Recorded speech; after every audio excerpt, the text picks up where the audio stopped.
आज रोजी जे आपण 2025-26च्या पिंपरी चिंचवड महानगरपालिकाचे बजेट जे आज अप्रुव्हलसाठी महानगरपालिका सभा आणि स्थायी समितीच्या मार्फत जे अप्रुव्हल देण्यात आलंय, त्याच्यामध्ये पुढच्या वर्षी महानगरपालिकाच्या स्वतःच्या अंदाजपत्रक 6,256 कोटीचा आणि त्याच्यामध्ये UTF निधी, फायर निधी, केंद्र शासनाची निधी, ओपनिंग क्लोजिंग बॅलन्स सगळं मिळून त्याच्यामध्ये जवळपास 9,675 कोटी असा बजेट आज रोजी प्रेझेंट करण्यात आलेला आहे.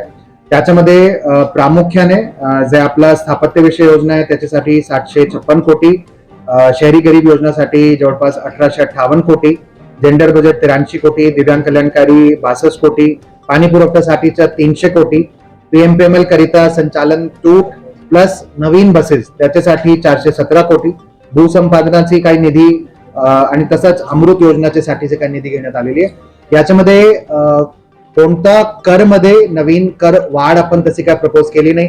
मागच्या वर्षी पण आपण स्टँड आपला क्लिअर केला होता. ड्रोनचा आपण सर्वे सुरुवात मागच्या बजेटमध्ये संकल्पना मांडली होती. यावर्षी ड्रोनचे सर्वेचे मुळे जवळपास 2.5 लाख नवीन प्रॉपर्टीज आपण शोधली आहे. त्याच्यामुळे आपली चालू मागणी जवळपास 350 कोटीने वाढली आहे आणि त्याचे एरिया जवळपास 850 कोटीने वाढतील. मात्र एकाच विधानसभा क्षेत्राला झुकतं माप दिल्याचं पाहायला मिळतं.